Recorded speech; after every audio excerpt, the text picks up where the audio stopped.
Bismillahirrahmanirrahim. Assalamualaikum warahmatullahi wabarakatuh. Alhamdulillah Bapak Ibu hadirin saudara sekalian, pada pagi hari ini kita semua tetap dalam keadaan sehat walafiat, tetap diberikan oleh Allah kesempatan untuk terus berbuat baik, memperbaiki aktivitas kita.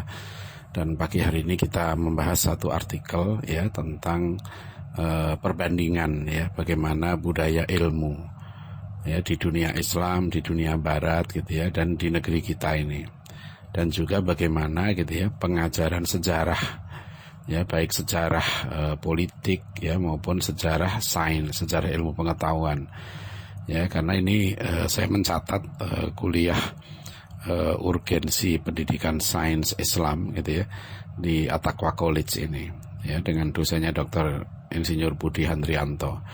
Jadi yang menarik itu begini, kemarin Dr. Budi mengawali satu sesi kuliah di At-Taqwa College ini lewat Zoom dengan memaparkan sejarah keagungan peradaban khususnya sejarah keagungan sains Islam itu. Jadi pada abad ke-9, 10, 11, 12, 13 itu begitu hebatnya karena umat Islam itu pernah memimpin sains itu selama 700 sampai 1000 tahun.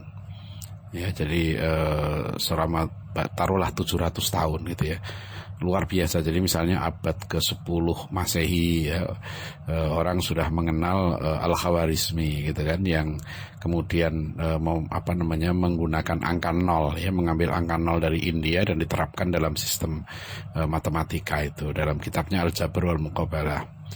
Orang mengenal Abu Raihan Al-Biruni meninggal abad ke-11 dan Al-Biruni ini ilmuwan yang ensiklopedik dia ahli matematika, astronomi sudah bisa menghitung diameter bumi tetapi beliau juga ahli perbandingan agama. Beliau meninggal 1048 tahun 1048 meninggal. Dan sebelum itu Al-Biruni pergi ke India belajar bahasa Sanskerta dan menulis kitab tentang agama Hindu, tentang masyarakat India. Bayangkan abad ke-11 Masehi orang muslim, ilmuwan muslim sudah belajar tentang perbandingan agama, buat riset dan menulis satu buku yang sampai sekarang masih terkenal. Ibnu Sina tentu begitu juga jadi Imam Al-Ghazali dan sebagainya Jadi kalau kita perhatikan kemarin dipaparkan Al-Idrisi misalnya membuat peta, ada 70 lebih peta dunia yang dia buat Jadi kepeloporan ilmuwan muslim itu begitu dahsyat Nah, judulnya kenapa saya bisa ambil judul antara Al-Idrisi dan Ken Arok Nah, saya jadi teringat ketika saya sekolah dulu apa yang diajar kepada saya Sejarah apa yang diajarkan tentang kehebatan negeri kita atau sejarah kita. Kan kita kita tidak berhak untuk memahami sejarah seperti ini, keagungan ilmuwan-ilmuwan muslim pada abad ke-10, 11, 12, 13 yang begitu juga dunia barat. Pada saat itu dunia barat bergairah untuk mentransfer ilmu pengetahuan dari dunia Islam itu ke Eropa jadi abad ke-10, 11, 12, 13 itu hebat sekali aktivitas keilmuan baik di dunia Islam maupun di dunia barat Nah, saya jadi teringat merenung, ya Allah, apa yang dulu diajarkan waktu saya sekolah Yang diajarkan kan kisah Ken Arok. Nah, jadi hafal betul saya nggak tahu yang lain. Saya kisah Ken Arok tuh hafal betul. Dan sekarang pun gimana nggak hafal Ken Arok itu diidolakan loh, jangan dianggap Di Malang itu ada Gor Ken Arok. Patungnya setinggi 6 meter itu. Ada di Wikipedia itu, barusan saya lihat gambar patungnya di Kota Malang itu. Jadi kenapa orang dipatungkan, ada patung Ken Dedes Itu kemudian saya coba kan kita hafal sekali itu kisah Ken Arok itu Ken Arok itu pemuda berandalan lah, penjudi, perampok Kemudian ada Loh Gawi, seorang katanya Brahmana dari India datang ke Jawa dan melihat orang ini yang punya ciri-ciri menurunkan raja-raja Jawa katanya Waduh, raja-raja Jawa keturunan Ken Arok. Bayangkan Ken Arok itu Luar biasa akhirnya Ken Arok ini perilakunya juga begitu jahat ya. Dia akhirnya dengan perantaraan Loh Gawe diterima kan di kabupaten lah gitu ya, Tumapel yang bupatinya Tunggul Ametung gitu. Nah, dia punya istri cantik Ken Dedes gitu kan. Ken Arok tertarik gitu. Nah, di situ kita sudah hafal kisahnya. Ken Arok mulai memasang strategi membunuh Tunggul Ametung ya, dan Tunggul Ametung itu dibunuh kan dengan keris Empu Gandring gitu kan, ya, Empu Gandring. Jadi nah ini kita nggak tahu sains teknologinya di mana, perkembangan ilmu apa yang bisa kita ambil dari kisah ini, bahwa Ken Arok memasang keris itu kan kepada Empu Gandring. Nah, karena nggak selesai akhirnya didatangi Ken Arok, diambil kerisnya, dibunuhlah itu Empu Gandring itu gitu.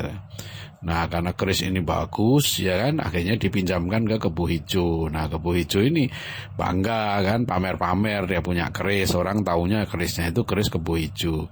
Ya, terus ya kita tahu kisahnya, Ken Arok akhirnya mencurilah keris yang ada di Kebu Hijau itu, dan dia masuk ke kamarnya Tunggul Ametung dengan Ken Dedes, dan kata Wikipedia tadi saya kutip itu di situ.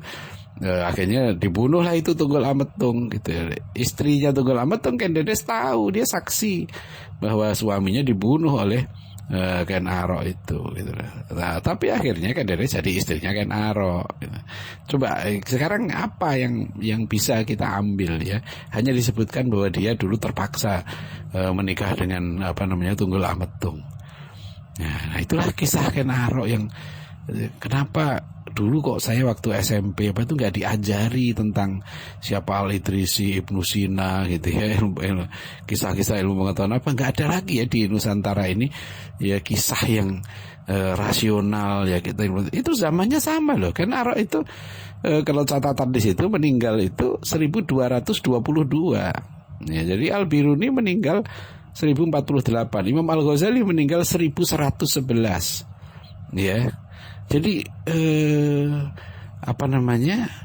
ya begitu drastis ya, begitu jauh gapnya gitu ya. Nah, ini saya juga baru terfikir, apakah memang penting ya kisah Ken Arok seperti ini diajarkan di sekolah-sekolah itu, dan diceritakan itu dengan nada seperti gak ada kritik sama sekali loh. Nggak ada kritik dari perilakunya. Udah, itu jelas loh, kisahnya itu diceritakan. Dia perampok lah, dia pemabuk, dia penipu, yang licik, membunuh ya. Jadi apa begitu ya? Apa betul dia tokoh seperti ini yang diidolakan dan diajarkan? Ya, nah ini penting untuk kita evaluasi ya. Ya, katanya agama jangan mengajarkan kekerasan kan gitu nih. Ya kan, jangan